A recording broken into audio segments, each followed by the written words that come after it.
Evidence of exorcism comes from various historical, religious, and anecdotal sources, but there is no scientific evidence to support the supernatural claims often associated with it. Here's a detailed breakdown of the historical and anecdotal evidence of exorcism. 1. Historical and religious context. Ancient traditions. Exorcism rituals date back to ancient civilizations, including Mesopotamia and Egypt, where belief in evil spirits and possession was widespread. Priests or shamans were often the ones to perform exorcisms through prayers, incantations, or rituals designed to expel the demons or malevolent spirits. Christianity. The Bible provides multiple accounts of Jesus performing exorcisms, e.g., in the Gospels of Mark and Luke. Jesus supposedly expelled demons from individuals, which became central to Christian exorcism practices. The Catholic Church formalized exorcism practices with rites and procedures, notably in the Ritual Romanum, 1614, which outlines how priests should perform exorcisms. This document emphasized strict rules and required bishops' approval for formal exorcisms. Islamic traditions. In Islam, exorcisms are often performed using recitations from the Quran, known as ruqyah.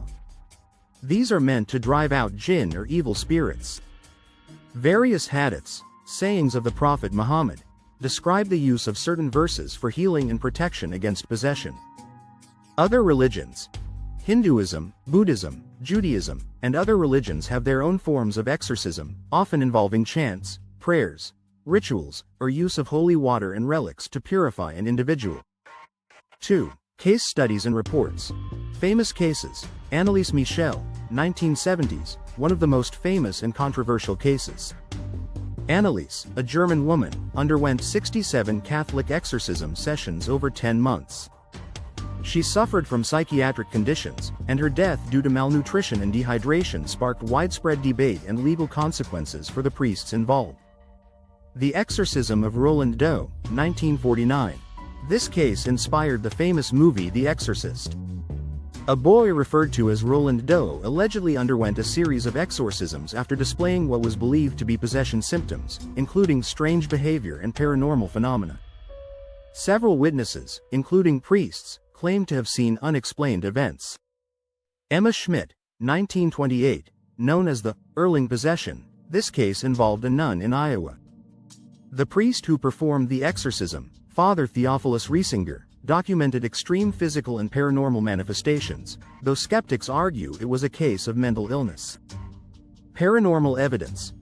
Accounts from exorcism sessions often describe paranormal phenomena such as unnatural vocalizations, speaking in unknown languages, levitation, or violent behavior. These claims are usually from eyewitnesses, family members, priests, and have little verifiable evidence. Most evidence comes in the form of anecdotes or personal testimonies, and there is no empirical scientific evidence supporting these claims. 3. Modern accounts. Psychological explanations. Many modern psychologists argue that cases of demonic possession can often be attributed to mental health disorders such as schizophrenia, dissociative identity disorder, or severe depression. Symptoms such as hallucinations, altered personalities, and violent behavior are more likely to have neurological or psychological causes. Filming of exorcisms. Some exorcisms have been filmed, and while these videos may show disturbing behavior, skeptics often suggest that the subjects are either suffering from mental illness or are susceptible to suggestion and hysteria. For instance, many cases show individuals convulsing, screaming, or thrashing, but no paranormal or supernatural phenomena are objectively recorded. 4. Scientific scrutiny and skepticism.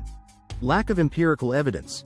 From a scientific standpoint, there is no verifiable evidence supporting supernatural possession or the effectiveness of exorcism.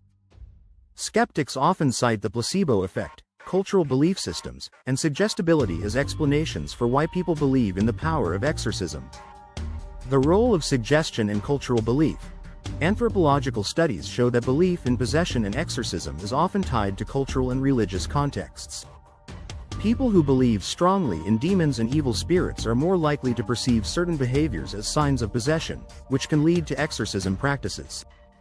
5. Legal and ethical concerns. Negligence and harm.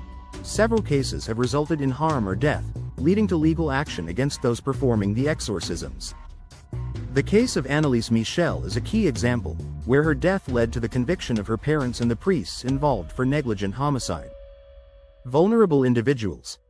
Critics argue that many exorcisms are performed on vulnerable individuals, including those with mental illnesses or neurological disorders, which can exacerbate their conditions or cause psychological trauma. 6. Exorcism and popular culture. Popular movies, books, and media have played a significant role in spreading belief in exorcism. Films like The Exorcist and The Exorcism of Emily Rose are based on real-life events, though they are dramatized for entertainment purposes. These portrayals have cemented the concept of possession and exorcism in modern culture, but they do not reflect the lack of evidence behind the phenomenon. Conclusion. While there are numerous anecdotal reports, religious texts, and case studies of exorcism, they are primarily grounded in cultural, psychological, and religious interpretations. Scientific and empirical evidence does not support supernatural claims associated with exorcism, and most documented cases can be explained by mental health conditions, belief systems, and the power of suggestion.